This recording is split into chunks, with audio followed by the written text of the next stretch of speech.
What is up guys, it's me again. Today I'll be finishing my part in Penumbra by Charity and I'm gonna make some commentary on my building process as well. So yeah, let's get straight into it. This is how my part was looking after the end of the last video. As you can see here, it's pretty incomplete. So yeah, let's put these hands to work. The first thing I thought about doing was a background, and since I had some small ideas for it, I thought that would not be a hard task at all. So I started making a bunch of circles in different colors. I made a yellow circle, then I made a purple circle, then I put spikes on the circles, then I put glow on the circles, then I made the circles rotate, then I tried to make some weird effects on the circles that I deleted right after because it looked ugly, then I put lines on the circles, then I made a lot of adjusts on the circles, then the circles were done. I know this background still needs some work, and some people even said this looks like it's coming from a modern level and that it does not fit to the glow design at all, but since I had a very short deadline for this level, I didn't have much time to think about it, and to be honest, it wasn't looking that bad for me personally anyway. After it, I decided to stream myself building this level, so that's why you're gonna see the chat and my icon on the corner of the screen sometimes. I started making another block design for this level, and as you can see here, I'm just copying and pasting stuff from the other blocks inside this one. And while I speed build this block design,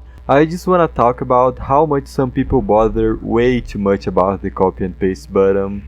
I mean, I personally see the copy and paste as not a bad thing at all. Like, copying and pasting only one block over your entire part sure is a bad and lazy thing to do, and of course you should not do that, but if you do like 6 or 7 designs at least and then just copy and paste them around your part, for me it's actually completely fine, to be honest. It's okay for me if you dislike copy and pasting blocks. I know that some people actually hate who does that, but I think it's alright, and it also saves a lot of time. Okay, so now I'm not streaming anymore, and the first thing I did after the stream ended was I went to sleep.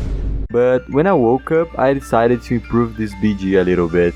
I decided to make some stars behind everything on the background because I thought it would fit. My stars are basically spam from those corner pieces object, and since it was a really simple thing to do, I finished it very quickly. Now it was time to make the air deco. I always like to make some kind of blocks wall behind my arrows because it makes the air deco to look more attractive in general. For the arrows, I just spammed a lot of arrows, and while I was making it, it just came to my mind that Felix Run had some cool videos where he would just make arrows and that would be really nice to watch. And then I realized these videos are from 5 years ago, in which drove me insane. I mean, when I first watched these videos from him, I was just in the beginning of my creation career and my creations still looked like this. And seeing how much my style changed and how much I improved over the time is kinda insane for me, to be honest. But whatever, it's not as if anyone cares about it, so let's get back to the building process. The first arrow is done and I really think it looks pretty decent. But of course, this part needs more air deco because it's very empty at the moment, so I made more arrows. By the way, spamming arrows and using fading lines can be actually a good tip for you if you want to improve your air deco. After making all the arrows for this part, it was the moment to make some moves on the blocks. And I don't know why, but there are some people who actually really hate doing moves on their part. For me, at least, making moves has never been a hard thing at all. In fact, I've always finished my moves in under 30 minutes. And to be honest, I'm not sure if these people are actually making the moves wrong. Not ironically, I'm gonna show you how I make my moves and why the way I make my moves is probably the best way to do them. So the first thing you have to do is to have all your blocks individually linked with this option. This will make it way easier for you to pick them up. And by the way, just in case you wanna change something in a block that is linked, you can just go in the editor options and disable this option right here. If you disable this, the link options are gonna be gone, so you'll be able to change or add anything you want on your blocks. After it, you just gotta activate this option once again, and you are still gonna have your block linked After you have all your blocks linked individually, you can put them all in an editor layer 2 that is free, so you don't mess up with the layerings of your block.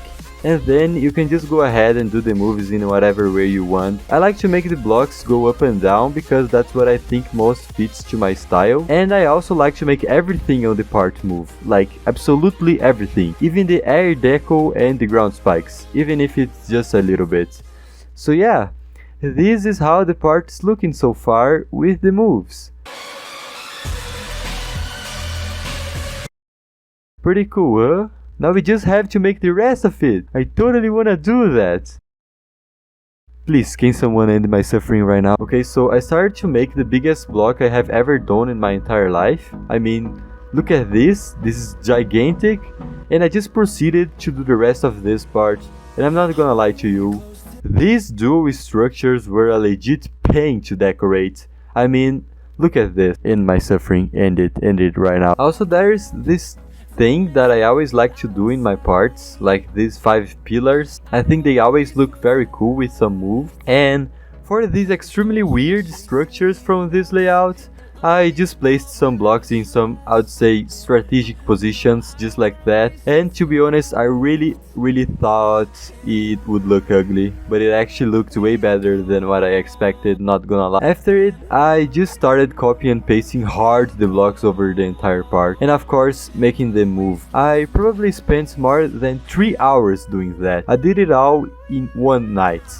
And to be honest, I really overworked myself with it. The worst part of building this was fixing the bugs that this gameplay had when you decorated it. Like, sometimes layouts can have bugs in the moments you decorate them for literally no reason, and unfortunately, this one had a lot of them. In the end, I managed to make it to be actually playable somehow. And after all this time and all the effort and work I put into it, this is how the final product was actually looking.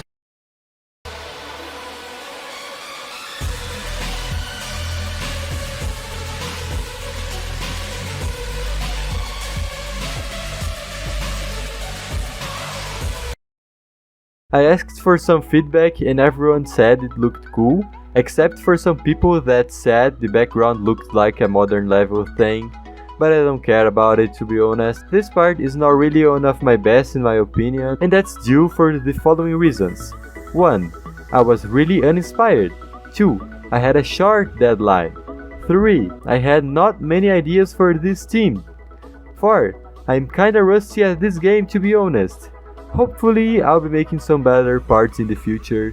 I really hope you enjoyed watching this video so far. Let me know what you guys wanna see next time on the comments, and yeah, thank you so much for watching, and I'll see you next time.